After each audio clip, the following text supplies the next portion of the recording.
ta présence qui nous fait du bien. Merci pour les frères et les sœurs qui se connectent à cet instant précis. Seigneur, pour entendre quelque chose de ta part. Nous voulons compter sur ton esprit, Seigneur. Il n'y a que toi, Seigneur, ô Dieu, qui peut nourrir. Il n'y a que toi qui peux apporter les profondeurs de ta parole dans les cœurs pour les transformer, pour les toucher, pour les visiter. Je prie que cet esprit, cet instant entier soit soumis à ton contrôle, que tu manifestes encore ta puissance qui délivre, ta puissance qui fait sortir de prison. Plusieurs bien-aimés, plusieurs frères, plusieurs sœurs sont en prison, enchaînés. Certains aspects de leur vie sont en prison et ils ont lutté, tous ceux qui n'ont pas la solution, mais Seigneur, par l'action de l'onction collective ce soir, Seigneur, les chaînes de prison seront brisées et les vies seront transformées. Merci Seigneur, parce que tu l'as fait ici, pour la seule gloire de ton nom, au nom de Jésus. Amen. Alléluia. Bien-aimés, je vous salue dans le précieux nom de notre Seigneur, Jésus-Christ de Nazareth. Je suis encore très heureux en cette nuit à 21h de me tenir devant vous ici pour parler de la part de notre Dieu. Et nous sommes en train de traiter un thème qui est maintenant à sa 4e partie. Ce thème, c'est les 10 étapes de ta sortie de prison. Les 10 étapes de ta sortie de prison. Donc nous avons développé ce thème-là, en tout cas les mardis passés. Et ce soir, nous sommes à la 4e partie. Et donc, je vais faire une révision très brève de ce que nous avons vu le mardi passé. Le mardi passé, donc, nous avons vu la 6e étape et la 7e étape. La 6e étape était ainsi intitulée « Quand tu t'abandonnes à Dieu, les obstacles tombent d'eux-mêmes. » Alléluia. Donc, on a vu l'exemple de Pierre qui était en prison. Donc, dans notre texte de base qui est Actes chapitre 12, Pierre était en prison et il a su compter sur Dieu. L'Église a prié pour lui. Pierre n'est pas allé chercher ses relations. Pierre n'a pas compté sur sa force physique en tentant de brutaliser les soldats qui le gardaient. Mais Pierre était tranquille et il a compté sur le Dieu qu'il servait. Et on a vu que Pierre était sorti de la prison, tout comme l'exemple de Joseph dans Genèse chapitre 40 et chapitre 41. Joseph aussi était injustement mis en prison et nous avons vu que lorsque nous recommandons notre sort à Dieu et que nous lui faisons confiance, il agit toujours en notre faveur. Nous sommes appuyés donc du texte de Psaume chapitre 37 verset 5 qui dit « Recommande ton sort à l'Éternel, mets en lui ta confiance et il agira. » On a vu qu'il y avait 3 actions là. 2 actions qui dépendent de nous-mêmes et la 3e action qui ne dépend pas de nous. Les 2 premières actions dépendant de nous, c'est que nous recommandons premièrement notre sort à l'Éternel et deuxièmement, nous lui faisons confiance. Alléluia. Donc si nous recommandons notre sort au Seigneur, que nous ne lui faisons pas confiance, nous ne pouvons pas avoir les résultats probants. Donc, il ne suffit pas de recommander son sort à Dieu, mais quand tu recommandes ton sort à Dieu, il faut lui faire confiance. C'est ça la production de la foi. C'est de croire que ce que tu lui as soumis, il va le faire. Et tu ne penses plus à la chose. Dieu va agir. Et donc, la 3e action, bien entendu, qui ne dépend pas de nous lorsque nous accomplissons parfaitement les 2 premières, c'est que Dieu se met en action et Dieu agit.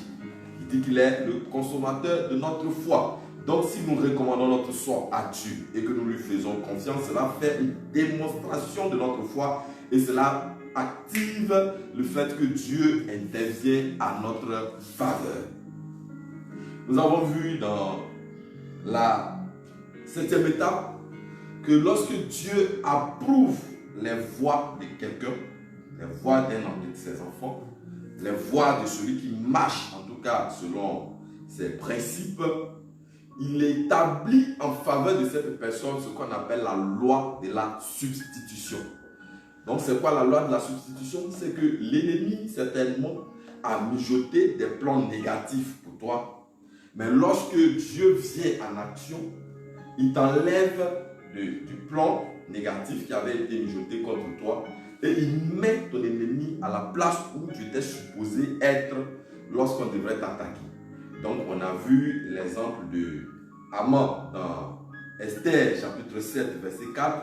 Haman qui avait une haine viscérale contre le peuple juif à cause de ce que Mardochée, l'oncle d'Esther, ne se prosternait pas devant lui. Et il avait décidé donc d'exterminer tout le peuple juif. Esther avait donc pris 3 jours de jeûne sec. C'est de là, donc, j'avais dit le mardi passé, qu'est venu le nom jeûne d'Esther. C'est ne pas boire et ne pas manger. Un jeûne donc très sec et pendant 3 jours et 3 nuits. Et c'est ce que Esther avait conduit tout le peuple juif à faire. Et à la sortie de ça, il a trouvé grâce et faveur aux yeux du roi de l'époque, le roi Assuérus. Et ainsi donc, Haman qui avait préparé un long bâton, un long bois, on a dit dans la Bible que ce bois-là avait une longueur de 50 coudées, étant entendu que la coudée fait 50 cm. Donc un bois d'une longueur de 2500 cm. Et on avait dit que ce bois-là pouvait faire 25 mètres, un long bois auquel Mardochée devait être pendu. Et lorsque son plan a été déjoué par la raison du jeûne que Esther et le peuple juif avaient fait, alors Haman a été pendu à son propre bois. Donc nous avons compris, on a pris aussi le cas des 3 compagnons de Daniel dans le livre de Daniel au chapitre 3, verset 16. Donc voici brièvement résumé ce que nous avons vu le mardi passé. Donc aujourd'hui nous allons évoluer dans ce thème et comme nous le faisons chaque mardi, ou en tout cas chaque fois que nous avons l'occasion, nous donnons toujours l'intérêt du thème que nous présentons. Et donc pourquoi parler de prison? Vous allez nous dire, mais tiens, écoutez, je ne suis pas en prison, je suis un homme libre, le matin je peux aller au travail et revenir, je peux aller vaquer à mes activités, je peux aller au champ, revenir, je peux aller vendre mes poulets, revenir, je peux aller à l'école, revenir. Je ne suis pas en prison. En prison, ce sont ceux qui sont à la maison d'arrêt et de correction. C'est vrai, physiquement, c'est ceux-là qui sont en prison. Mais du point de vue spirituel, on peut être en prison ou un aspect de notre vie peut être en prison. Alléluia. Notre intelligence peut être en prison. Nos finances peuvent être en prison. Notre vie spirituelle peut être en prison. Notre foyer peut être en prison. Notre fécondité peut être en prison. Et il y a plusieurs paramètres qui peuvent faire que nos vies peuvent être contrôlées. Alléluia. Et donc, quand nos vies sont contrôlées, nous ne sommes pas heureux. Nous ne sommes pas épanouis. Nous sommes meurtris. Nous avons l'amertume constante en nous. Et donc, nous ne pouvons pas expérimenter ce qu'on appelle la plénitude de la grâce de Dieu. Notre joie en Christ n'est pas parfaite, quoique nous soyons enfants de Dieu. Et donc, nous avons besoin de sortir de ces situations difficiles. Nous avons besoin de sortir de ces chaînes qu'on appelle des prisons sataniques. Et donc, c'est ce qui c'est cette force-là qui nous amène à sortir. Il faut une force extérieure pour nous propulser, pour que nous puissions sortir de ce qui domine sur nous et qui nous empêche de manifester la plénitude de notre joie, la joie que Dieu promet à tous ses enfants. Alléluia. Ce soir, parce que tu entends cette parole, les choses vont se précipiter en ta faveur. Et si tu étais en prison, tu vas sortir de cette prison dans le nom puissant de Jésus-Christ de Nazareth. Alléluia. Donc dans la prison, on est gardé forcément par des forces plus puissantes. Alléluia. On n'est pas en prison lorsque on est dans sa chambre et qu'on a la liberté de sortir quand on veut. Ce n'est pas parce que tu as dormi jusqu'à midi ou à 13h que tu es en prison. Non, tu n'es pas en prison. Tu es encore libre de tes mouvements. Les choses dépendent de toi. Quand tu es en prison, comme ce fut le cas de Pierre ici, Pierre, donc le texte de base que nous sommes en train de décortiquer ici, est tiré de Actes chapitre 12. Actes chapitre 12. Donc la Bible dit que Pierre était en prison et il était gardé par 4 escouades de 4 soldats. Alléluia. Donc l'escouade, c'est en quelque sorte un bataillon, une surveillance de soldats. Et donc on dit chaque niveau, chaque compartiment comportait 4 soldats. Donc on fait 4 fois 4, il y avait 16 soldats qui gardaient Pierre, sans compter les portes en fait, les portes en acier, et que Pierre ne pouvait pas de lui-même traverser. Et en plus de cela, il était dans une cellule. Et dans cette cellule où il était gardé par 2 autres soldats, certainement très musclés, très en forme, puissamment armés. Et on dit que ses mains étaient aussi enchaînées. Donc il n'y avait pas de raison pour Pierre de sortir de cette situation difficile. Aucune situation espérait que Pierre puisse sortir de là. Et ça, c'est le roi Hérode qui avait donné de telles instructions parce qu'il avait déjà tué un autre disciple qu'on appelait Jacques.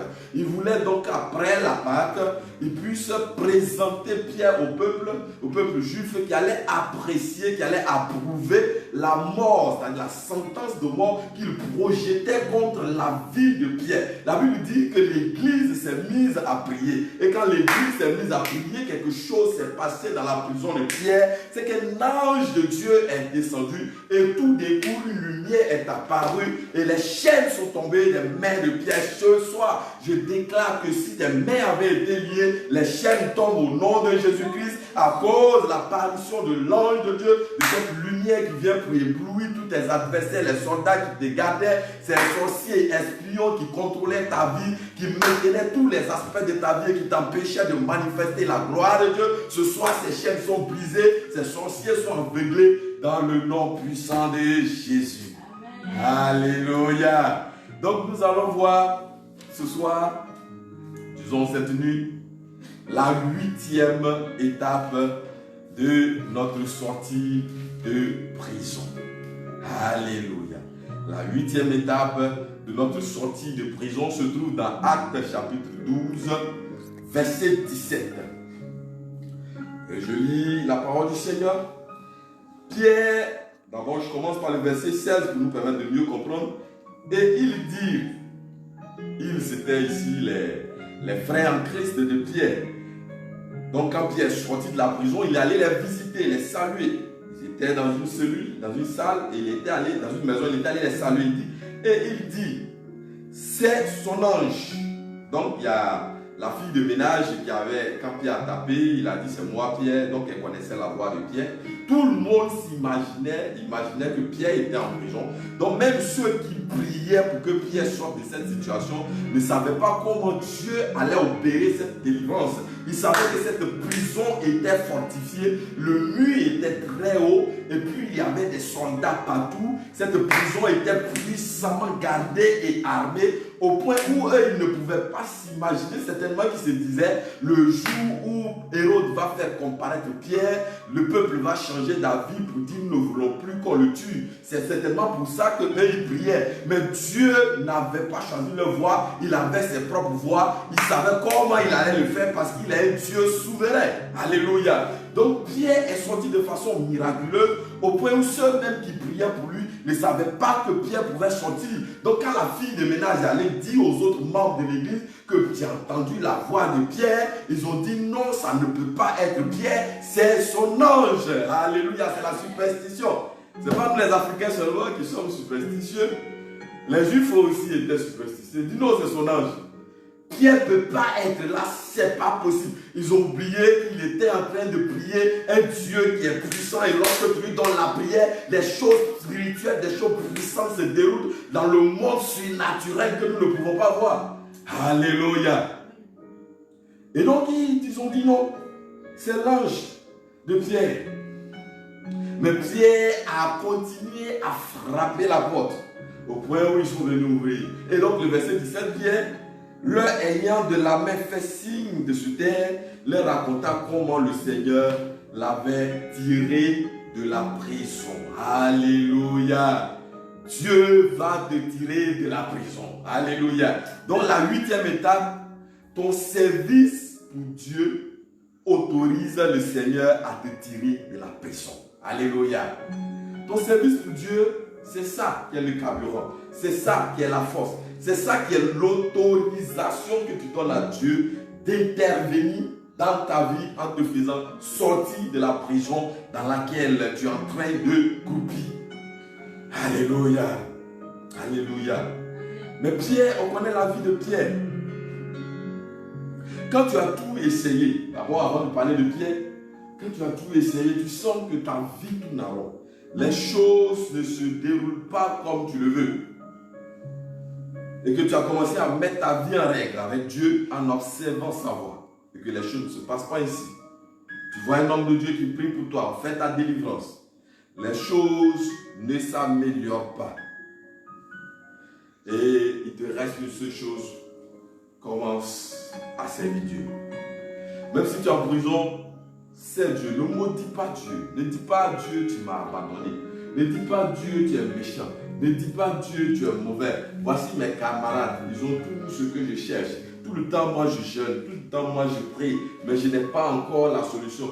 Ton temps va sonner. Ta sortie de prison va sonner. Dieu a un temps pour chacun et il n'oublie personne d'entre nous. Alléluia. Dieu sait à quel moment il va te réserver la bénédiction qui ne va pas te conduire à la perdition. C'est pourquoi il est en train de travailler les choses en toi. C'est pourquoi il est en train de te transformer. Il prend tout son temps pour te travailler d'abord. Mais dans cette marche, tu as besoin de comprendre la direction de Dieu. Tu as besoin de comprendre les instructions de Dieu afin de savoir qu'il y a des choses qui sont en train d'être travaillées dans ta vie et que lorsque ces choses ne seront pas travaillées, la bénédiction que tu es en train de rechercher peut te conduire en enfer, peut te conduire à la ruine, peut te conduire à la destruction. Mais comme Dieu, lorsqu'il donne, ce qu'il donne est toujours bon et sa bénédiction n'est accompagnée d'aucun chagrin, alors il prend son temps pour te transformer, il prend son temps pour te travailler. C'est le meilleur des potiers. Il arrache tout ce qu'il y a comme ordure en toi, il arrache tout ce qu'il y a comme cailloux, tout ce qu'il y a comme brindille pour présenter le meilleur des pots. Alléluia. Tu es le meilleur des pots. Ce soir, Christ ne t'a pas oublié. Il va te former, c'est le meilleur des potiers. Ce n'est pas à toi de dire que c'est là, de lui imposer la forme que tu veux. Il sait ce qui est bien pour toi. Il sait là où tu dois être conduit. Il sait quand ton heure va sonner. Il sait, il a dit, personne n'allume une lampe pour la mettre sous le boisseau. Matthieu chapitre 5. Mais quand on allume une lampe, on la met sur le chandelier. Et cette lampe éclaire l'entourage.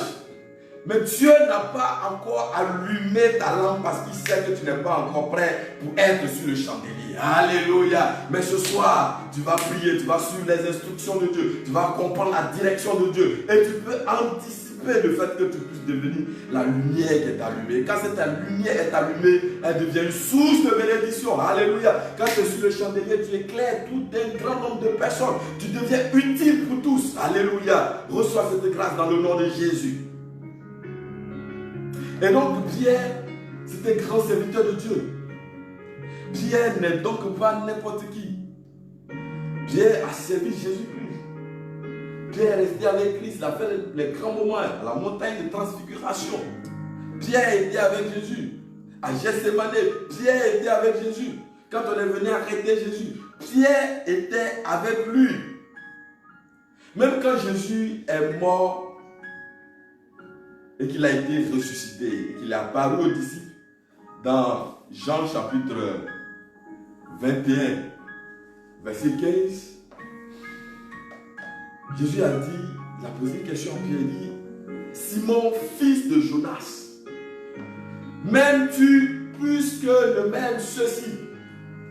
Pierre lui a dit, oui, Seigneur. Jésus lui a répondu, Père des brebis. Alléluia. Il lui a posé la même question 3 fois. Et la 3e fois, Pierre était attristé de ce que la même question revenait. Et Jésus-Christ lui a dit, si tu m'aimes, Père mes brebis. Alléluia, alléluia, alléluia. Avant ça même, dans Matthieu 16, verset 18, le Seigneur a dit de Pierre, tu es Pierre. Et sur cette pierre, je bâtirai mon église. Et les portes de la mort et du séjour de mort ne prévaudront point contre elle. Donc Jésus avait bâti Pierre comme le pilier de l'église, le pilier des frères et des sœurs croyants en Jésus-Christ. Et en disant à Pierre de paître les brebis, Jésus venait de confier l'église à Pierre. Donc Pierre servait Dieu. Pierre était un grand serviteur de Dieu. Dans Actes chapitre 5, verset 12, on a dit que Pierre, L'ombre de Pierre guérissait des malades. Mais voilà, c'est ce Pierre-là que le roi, celui qui règne politiquement, administrativement dans la zone, va mettre en prison, dans une tour fortifiée, où Pierre n'avait aucun moyen de pouvoir s'en sortir, où l'église, même si elle voulait faire une marche pacifique ou même violente, ne pouvait pas avoir gain de cause parce que cette prison était fortifiée. Mais Dieu n'a pas besoin des armes pour agir. Les armes avec lesquelles nous combattons ne sont pas charnelles, mais elles sont puissantes aux yeux de Dieu. Alléluia. Est-ce que tu utilises des armes spirituelles que le Seigneur met à ta disposition? Est-ce que tu ne t'occupes pas des armes charnelles pour te sortir de prison? Il y a des armes plus puissantes. Ta prière est puissante. Ta vie de sanctification est puissante. Ton jeûne est puissant. Ton intercession est puissante. Alléluia. La parole de Dieu est puissante. Voilà les armes que le Seigneur te donne. C'est ça qui te fait sortir de prison. Ce ne sont pas les coups de fil qui vont te sortir de prison. Alléluia. Alléluia. Ce n'est pas la magouille qui va te sortir de la prison. Mais Dieu est puissant pour briser les chaînes de la prison. Alléluia. Donc Pierre était un serviteur de Dieu. Et donc il dit, le Seigneur est venu dans le verset qu'on a lu tout à l'heure. Il a dit, il racontait comment le Seigneur l'avait tiré de la prison. Alléluia. Il n'a pas dit comment le Seigneur est venu me faire sortir de prison. Il dit, il l'a tiré. Il a compris que là où il est sorti, si ce n'est la main de Dieu, ce miracle ne pourrait pas être produit. Alléluia. Que le miracle de Dieu se produise ce soir pour toi. Que Dieu étende sa main pour te sortir de prison à cause de ton service pour lui. Alléluia. Vous allez me dire, mais c'est quoi servir Dieu? Servir Dieu, c'est s'engager pour Dieu. Alléluia. Servir Dieu, c'est de ne pas avoir honte de proclamer sa voix chrétienne partout où on se trouve. Que ce soit dans ton milieu professionnel, que ce soit à l'école, que ce soit là où tu te trouves, partout où tu es, que ce soit en famille, que ce soit en tout cas avec tes amis, tu ne dois pas avoir honte de dire que toi tu es Jésus et que toi tu as une marque spéciale et qu'il y a des choses que tu ne peux plus faire comme tout le monde. C'est ça servir Dieu. Alléluia. Servir Dieu, c'est se mettre à prier pour les autres, c'est se mettre à intercéder pour les autres. Servir Dieu, c'est prêcher la parole de Dieu. Servir Dieu, c'est évangéliser, c'est apporter des âmes à Jésus-Christ. C'est ça servir Dieu. Quand tu te mets à faire cela, Dieu se souvient de toi.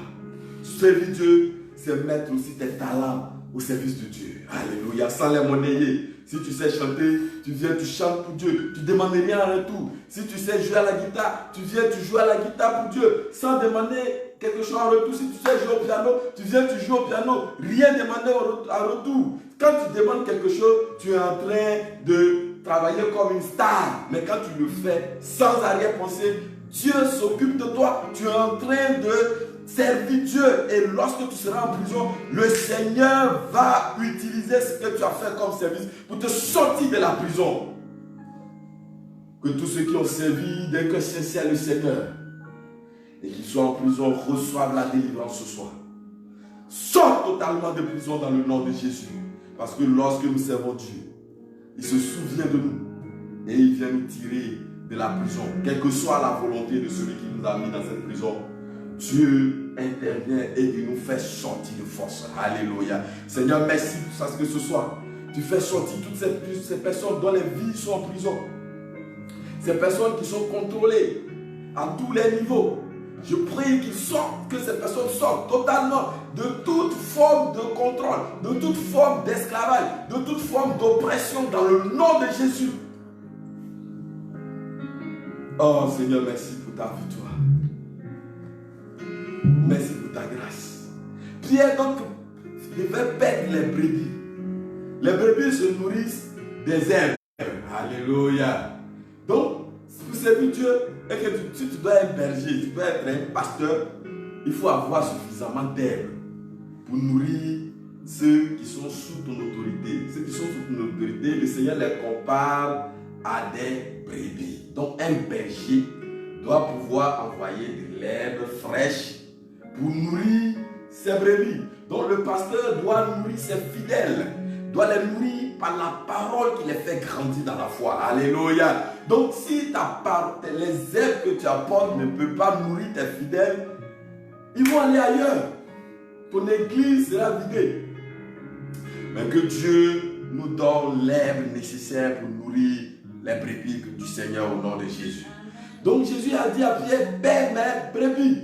Donc paître les brebis, ça coûte cher. C'est un sacrifice. Paître les brebis, souvent, c'est sacrifier des nuits pour prier individuellement pour chacun des fidèles. C'est pour prier pour leur situation. C'est se tenir à la brèche.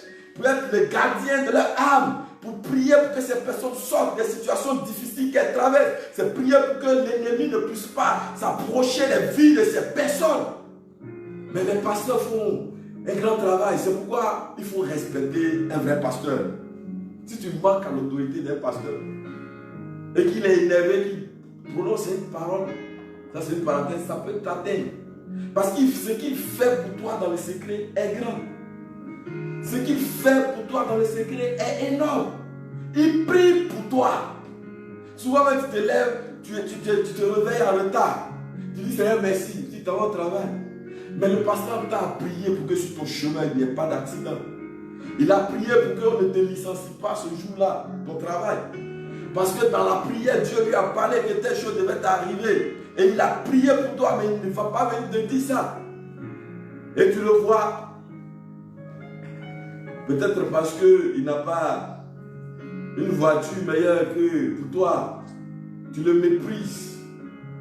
Mais si toi tu as la meilleure voiture que ton pasteur n'a rien, arrête-toi pour l'aider aussi à avoir une bonne voiture comme toi. Alléluia. Pour que ton Dieu soit glorifié. Je ne parle pas de moi parce que mes fidèles, aucun n'a encore ma voiture. Alléluia, c'est juste une parenthèse. Gloire à Dieu. Mais respectez les hommes de Dieu. Alléluia. Que Dieu vous bénisse. Que Dieu vous bénisse. Donc, nous devons servir le Seigneur. Quand nous servons Dieu, il s'en souvient forcément. Nous devons servir Dieu avec nos moyens financiers aussi. Alléluia. Il y a des fidèles qui ont l'argent qui n'aiment même pas donner. On dit aux frères, ils vont donner 500 ou 1000 francs. Pourtant, s'ils sortent tout de suite, il va aller au restaurant, il va dépenser facilement 50 000, 100 000 francs. Bien aimé, si tu es dans une position comme ça aussi, il faut revoir ta position. C'est sincèrement le Seigneur. C'est Dieu avec tes talents. C'est Dieu avec tes dons. C'est Dieu avec tes richesses, ta fortune. C'est Dieu avec toute la force qu'il t'a donnée. Et le jour où tu seras en prison, Dieu va s'en souvenir pour te tirer de la prison. Alléluia. Alléluia. On va lire l'exemple des 3 amis de Daniel. On va prendre Daniel chapitre 3, le verset, d'abord le verset 16. Shadrach, Meshach, donc Daniel 3, verset 16, je lis, Shadrach, Meshach et Abednego répliquèrent au roi Nebuchadnezzar. Nous n'avons pas besoin de te répondre là-dessus. Verset 17, voici notre Dieu que nous servons, peut nous délivrer de la fournaise ardente et il nous délivrera de ta main, ô roi. Alléluia. Alléluia. Alléluia. Et puis on prend le verset 28 du même chapitre. Donc, Daniel chapitre 3, verset 28. Nebuchadnezzar prit la parole. Donc d'abord le verset 25. Il reprit et dit, eh bien, je vois 4 hommes sans lien qui marchent au milieu du feu et qui n'ont point de mal. Et la figure du 4e ressemble à celle d'un fils des dieux. Verset 28. Nebuchadnezzar prit la parole et dit, béni soit le Dieu de Shadrach, de Meshach et d'Abednego, lequel a envoyé son ange et délivré ses serviteurs qui ont eu confiance en lui et qui ont violé l'ordre du roi et livré leur corps plutôt que de servir et d'adorer aucun autre Dieu que leur Dieu. Amen, amen, amen, amen. Voilà, dans le résumé de l'histoire. Daniel avait 3 amis. C'était 4 jeunes gens. C'était des juifs.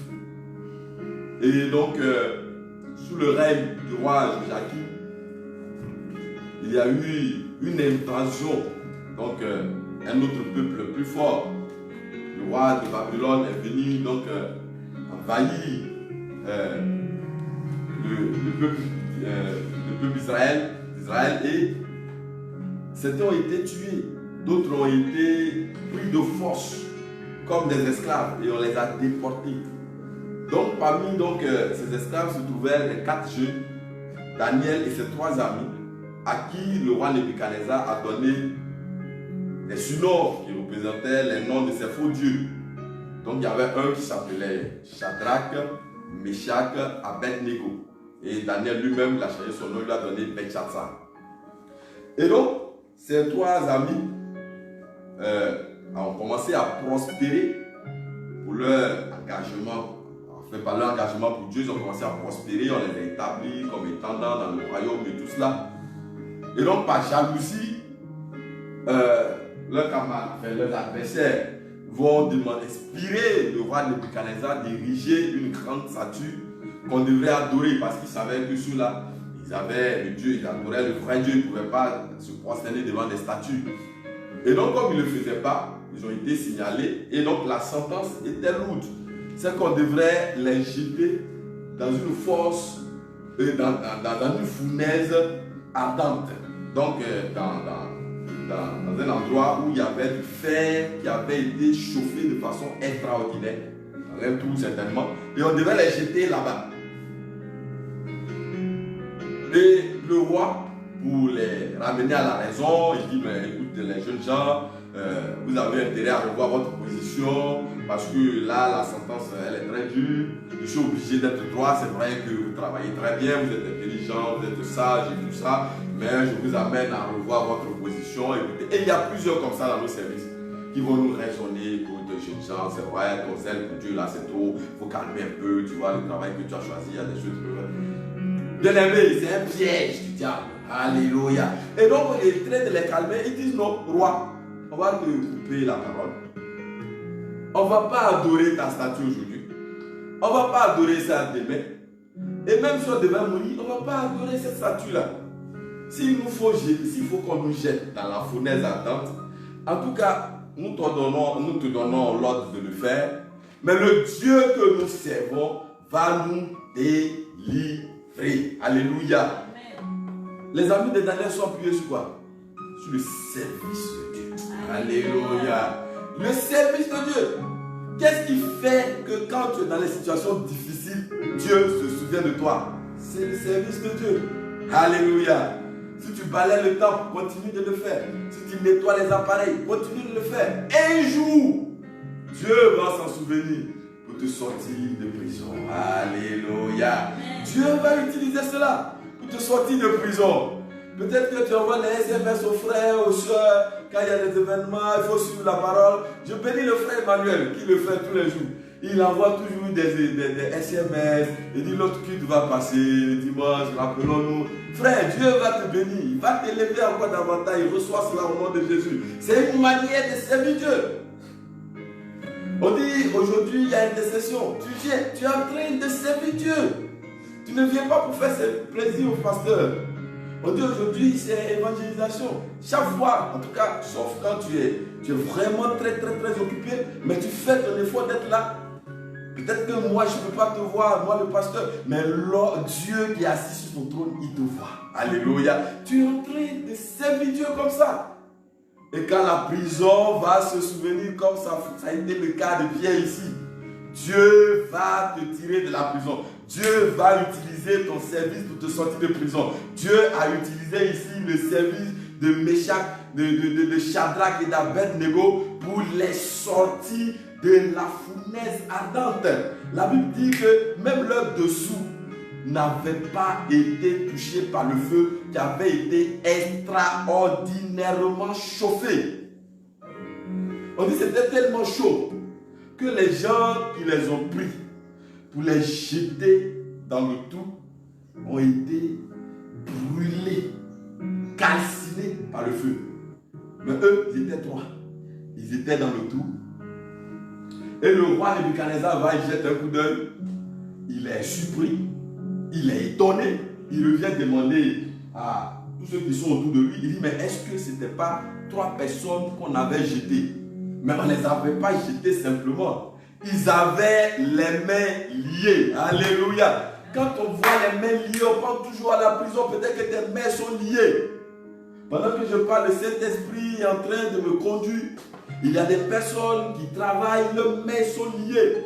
Elles ne peuvent rien faire. Les gens de ta promotion font des réalisations, mais toi tu ne peux rien faire. Toi ton agence c'est juste à organiser des funérailles, à payer juste quelques ordonnances et à être un peu de temps en temps généreux. Et tu as travaillé peut-être depuis 15 ans, 20 ans, 30 ans. Bientôt tu vas aller à la retraite et tu n'as même pas une seule brique. Tu as les mains liées, tu as besoin d'être délivré ce soir. Reçois ta délivrance au nom de Jésus. Les amis de Daniel avaient les mains, ils étaient liés, les mains liées, les pieds liés. On les a jetés dans le feu. Mais il y a une bonne nouvelle. C'est qu'un 4e personnage est intervenu. Alléluia. On ne sait pas d'où il est venu. L'ange de Dieu est apparu.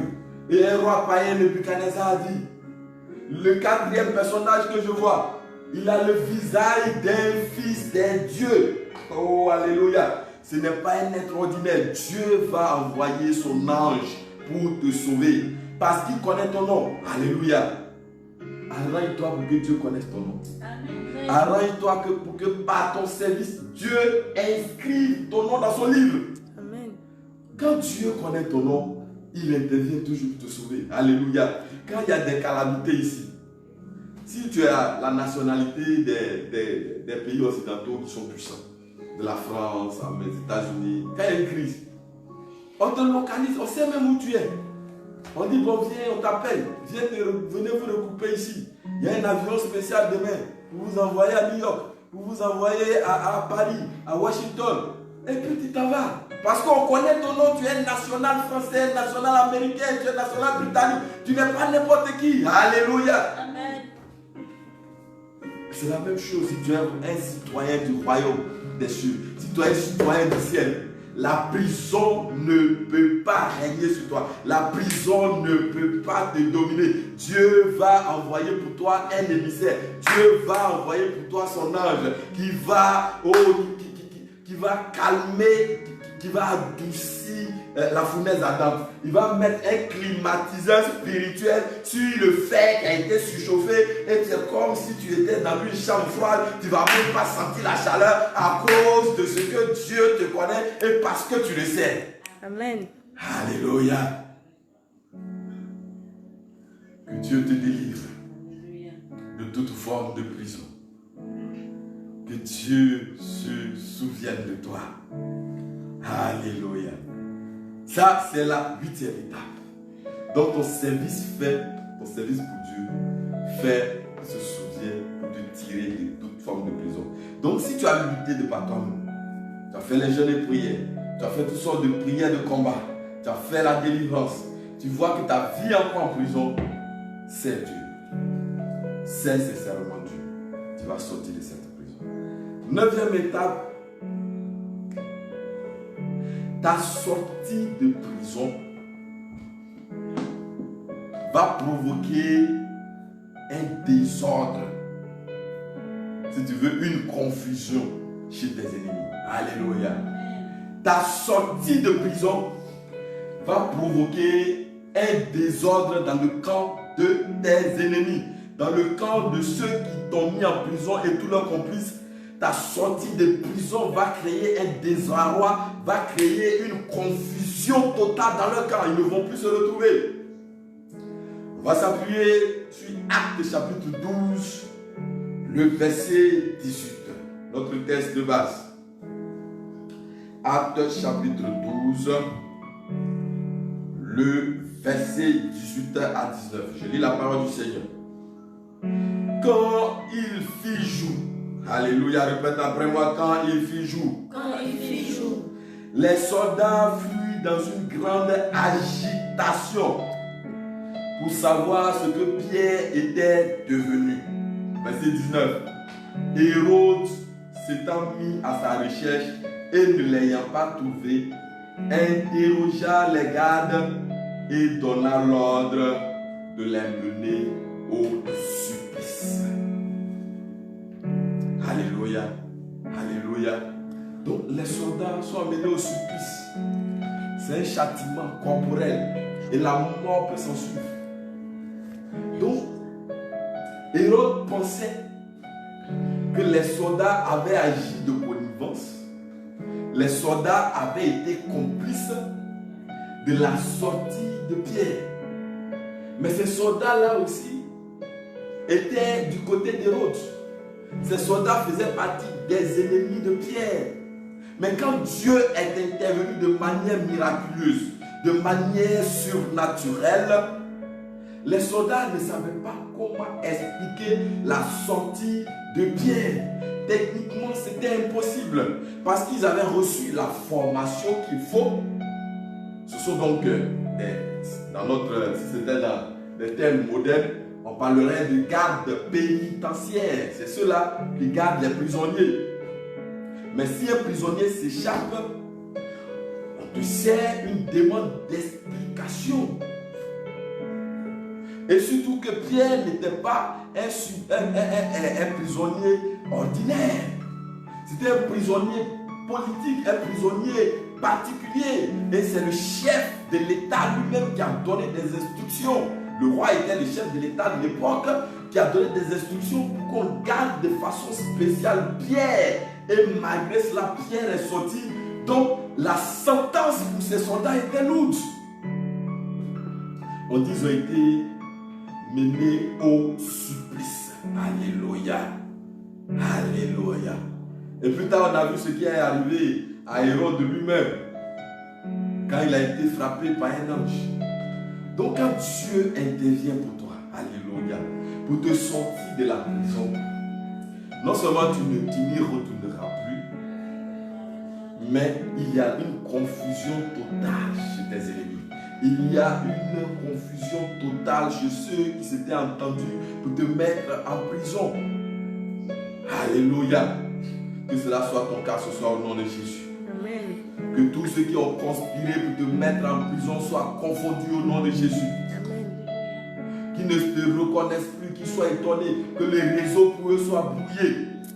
Ceux qui depuis le village avaient été commandés pour te surveiller, pour te garder, pour t'empêcher d'avoir des grâces de Dieu. Qu'ils soient frappés d'aveuglement et qu'ils soient surpris et que eux-mêmes ils soient sanctionnés parce qu'ils n'ont pas eu le pouvoir de te contrôler, de t'empêcher d'avoir ce que Dieu avait prévu pour toi. Alléluia.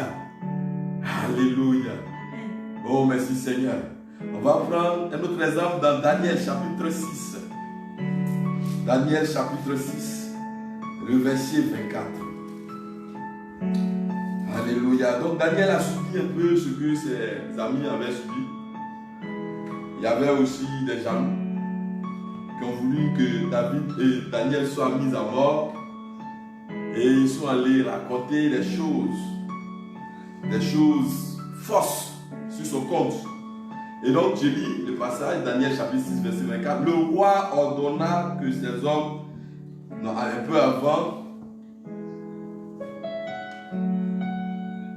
ok. Donc, je résume l'histoire parce qu'elle est longue. Daniel devait donc être jeté dans la fosse aux lions. Il y avait des lions dans un trou. Des lions qui ont été affamés. Donc, un lion qui a fait. Lion, même quand il n'a pas fait, il faut être très courageux pour passer devant lui. Mais là, on dit qu'il est affamé. Donc, la peine de Daniel, c'est une peine de mort. Mais cette peine devrait être exécutée par des animaux. Si c'est un homme encore, il peut avoir un peu pitié pour toi. Des animaux. Et de surcroît qu'ils ont fait. Des animaux féroces. Et donc, on devait jeter Daniel dans la fosse au lion. Et ça a été fait. Et quand on a jeté, c'est le roi qui a donné les instructions. Quand on a jeté Daniel, le verset 18 de donc, Daniel chapitre 6, voici quelque chose doit se passer. On dit le roi se rendit. Ce roi-là s'appelait Darius. Le roi se rendit ensuite dans son palais. Il passait. Qui donne des instructions. pour qu'on puisse jeter Daniel dans une prison. Et c'est ce même roi-là, pendant toute la nuit, on dit il a jeûné. Il n'a pas fait venir auprès de lui ses concubines. Il priait pour Daniel. Alléluia. Tes ennemis vont prier pour toi. Alléluia. Tes ennemis vont jeûner pour toi quand Dieu intervient pour ta cause. Ceux qui avaient pris des mesures difficiles, des mesures de destruction, des mesures pour te torturer, ceux-là même seront pris de remords et ils vont prier pour toi. La Bible dit que quand Dieu approuve les voies d'un homme, il dispose favorablement à son égard même ses ennemis. Des ennemis seront disposés favorablement à ton égard. Au nom de Jésus, je déclare qu'il t'en soit ici à cause de la grâce de Dieu dans ta vie. Oh Seigneur, merci. Parce que nos ennemis commencent maintenant à prier pour nous, à jeûner pour nous, à vouloir ce qui est bien pour nous. Dans le verset 24, on dit le roi ordonna que ces hommes qui avaient accusé, donc Daniel n'était pas mort. Il est sorti de la force au lion sans qu'il ne soit touché à cause de son service aussi encore pour Dieu. Et on dit le roi ordonna que ces hommes qui avaient accusé Daniel fussent amenés et jetés dans la force au lion, eux, leurs enfants et leurs femmes. Et avant qu'ils fussent parvenus au fond de la force, les lions les saisirent et brisaient tous leurs os. Alléluia. Faisons attention. Les mauvaises actions que nous posons, nos familles peuvent payer ça. La pauvre femme, sa femme, les femmes ont fait quoi? Rien. Les enfants ont fait quoi? Rien. Mais ils ont été jetés aussi dans la fosse au lion. On dit avant même qu'ils n'arrivent dans le fond de cette fosse-là, les lions qui étaient affamés les ont déchirés. Par contre, Daniel n'avait pas été touché parce que l'ange de Dieu est intervenu pour fermer la gueule du lion. Alléluia. Que l'ange de Dieu intervienne pour fermer la gueule de tous les lions qui ont été lâchés contre toi. Tous les lions qui ont été mis à ta poursuite pour te troubler, pour te malmener, pour te mener la vie dure. Que l'ange de Dieu intervienne maintenant pour fermer le lion et que tu sois triomphateur de toutes ces situations dans le nom de Jésus. Alléluia. Que Dieu te délivre. On va prier. Que Dieu te délivre de toute force au lion. Que Dieu te délivre de toute fournaise ardente. Là où ta vie est contrôlée. Il y a des personnes qui, dans leur famille, elles travaillent. Mais leur argent, elles ont été envoûtées au point que leur argent, c'est pour s'occuper de leur famille élargie. Il prend son argent pour s'occuper de son grand-père, de sa grand-mère, de son arrière-grand-père, même d'un beau-frère lointain. Et lui-même, mariage ne lui dit rien. Avoir enfant ne lui dit rien. Parce que tu as été sacrifié pour t'occuper de ta famille élargie. Tu es en prison. Le Seigneur nous communique ça. Si tu vis dans une situation pareille et que la vie de ton papa te tient plus à cœur que ta propre vie, la vie de ta maman te tient plus à cœur que ton propre foyer, que tu négliges tes propres enfants, tu négliges ton propre conjoint, au détriment de ta famille élargie, tu es en prison, on t'a envoûté pour t'occuper de ta famille élargie. Tes frères, tes cousins, tes neveux viennent pour s'aimer le trouble dans ta maison et s'en vont, sans même que tu puisses dire quelque chose. Tu as été envoûté et tu as contrôlé, tu es en prison. Ce soir, je déclare que tu sors de cette prison dans le nom de Jésus. Tu commences maintenant à être intelligent, à avoir l'aptitude, toutes tes capacités intellectuelles, toutes tes capacités mentales de pouvoir décider et d'être responsable au nom de Jésus. Seigneur, merci pour toutes ces personnes que tu libères ce soir. Merci pour cette grâce de ton service que tu inculques encore dans nos cœurs. L'amour de te servir, l'amour de gêner pour les autres, l'amour d'intercéder pour les autres, l'amour de prêcher ta parole, l'amour de ne pas cacher notre identité chrétienne, l'amour de te servir aussi avec nos biens. Seigneur, merci parce que tu le fais ce soir. Si quelqu'un était en prison spirituelle ou en prison physique, Ce soir, à cause de la puissance de cette parole, j'ordonne maintenant que cette personne soit libérée. Seigneur, tu nous as oints pour libérer tous ceux qui sont en captivité. Si des personnes avaient été maudites, parce que je suis ton serviteur, maintenant ce soir, j'annule la malédiction et j'appelle la bénédiction dans les vies au nom de Jésus. Quelle que soit la raison pour laquelle des paroles de malédiction avaient été prononcées, pour que les personnes tournent à rond, pour que ces personnes ne soient pas heureuses, pour que ces personnes ne connaissent pas le bonheur, pour que ces personnes ne puissent pas expérimenter la gloire qu'il y a d'être enfant de Dieu. Dans ton onction que je me tiens en cette nuit, je déclare que ces paroles sont annulées, je les efface complètement et je transforme la malédiction en bénédiction dans le nom puissant de Jésus. Seigneur, merci parce que tu libères. Merci parce que ton esprit visite maintenant.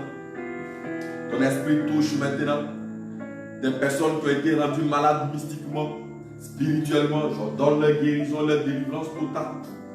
Des personnes à qui on a inculqué l'ivrognerie, des personnes qui sont ivres tout le temps. Oui, je brise le joug de cette malédiction et je proclame leur liberté, je proclame leur délivrance totale dans le nom de Jésus. Les personnes dont les mains sont percées, qui ne peuvent rien réaliser, qui finissent leur salaire avant le 15 du mois, j'ordonne maintenant que l'esprit de Magouya qui les enchaîne soit brisé au nom de Jésus. L'esprit de dette, ces personnes qui sont endettées constamment, je brise la dette et j'ordonne que ces personnes soient délivrées. Amen. Seigneur, merci pour ta grâce. Les personnes qui ont des diplômes, qui ne peuvent pas travailler, qui tournent en rond, lorsque on t'appelle pour un travail, un événement survient et la chose n'arrive pas, je brise ce jour ce soir au nom de Jésus et je proclame ta délivrance. Tu sors de cette prison qui te fait tourner en rond et qui fait que tu ne peux pas avoir accès à tes grâces. Seigneur, je bénis ton nom.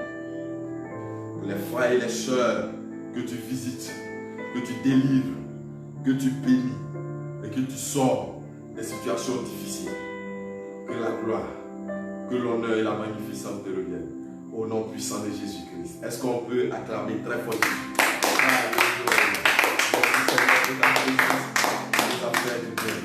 Nous a conduits au nom de Jésus. Alléluia. Gloire à Jésus.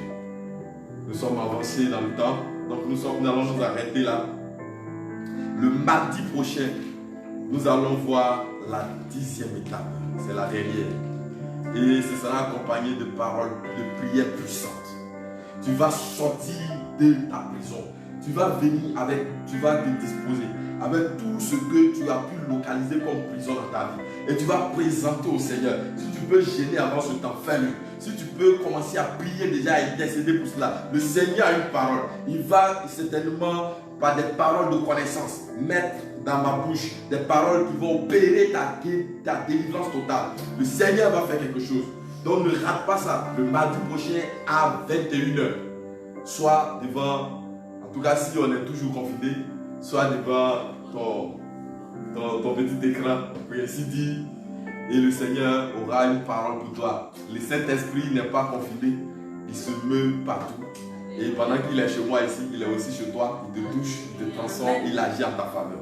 Reçois cette grâce ce soir dans le nom puissant de Jésus. Alléluia. Alléluia. Bien-aimés, on a vu tout à l'heure, on sait le Seigneur, tout ce que nous avons, nos talents, nos biens, mais aussi nos finances. Et comme c'est un culte que tu as écouté qui t'a fait du bien, tu vas prendre aussi ton offrande comme je vais le faire maintenant. Et tu vas présenter cette offrande à Dieu. Tu vas dire à Dieu, j'ai décidé de te servir. Parce que par le service, tu as délivré Pierre. Moi aussi, tu vas me délivrer. Si tu veux faire comme moi, tu vas lever ton offrande vers le trône du Seigneur.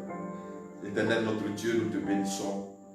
Merci pour tous ces frères et ces sœurs qui ont levé vers toi leur offrande et qui sont en prison d'une manière ou d'une autre. Je prie, Seigneur, que tu te souviennes de cet acte. C'est une manière pour nous de proclamer notre service et notre attachement à ta parole. Parce que lorsque nous te servons, tu nous délivres, tu nous sors de prison. Accepte ces offrandes, agrée-les. Quelle que soit la forme de la prison, que nous soyons dans la prison d'Hérode, que nous soyons dans une fournaise ardente, que nous soyons dans une fosse au lion, envoie ton ange pour nous délivrer. Amen. Que ton nom est infini, mon Alléluia. ta majesté s'élève au-dessus des cieux. Que ton nom est infini, chantons-le ensemble. Ton nom est infini, son nom. Que ton nom est infini, ton nom. Ta majesté s'élève au-dessus des cieux. Ton nom est infini. Nous le déclarer encore haut et fort. Ton nom est infini. Son nom s'élève, ton nom c'est infini, qui m'a sauvé. Ta majesté,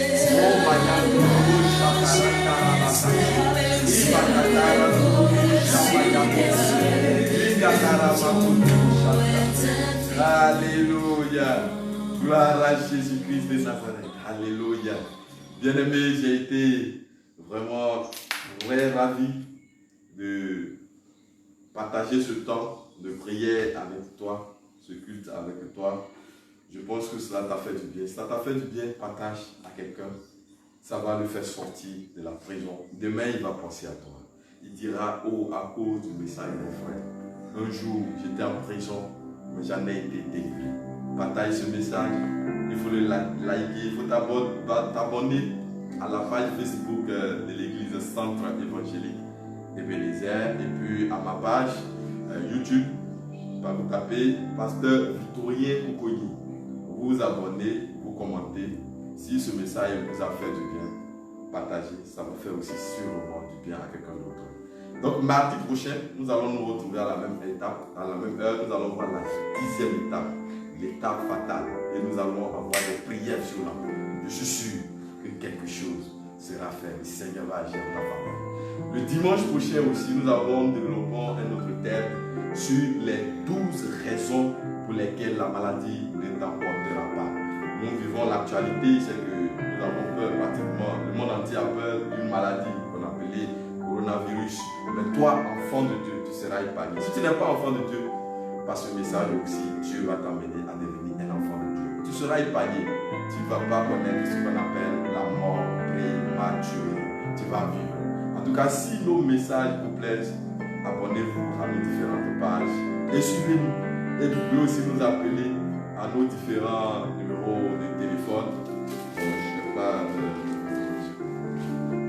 numéro de téléphone, il y a un numéro Move, il y a un numéro MTN. Vous pouvez aussi, si vous êtes ami à la page Facebook, vous envoyez Facebook de l'église Centre Évangélique Ebenezer, nous envoyez des messages en inbox et nous allons en tout cas traiter vos différentes préoccupations. Donc je vous lis rapidement les différents numéros de l'église Centre Évangélique Ebenezer Riviera Palmeraie.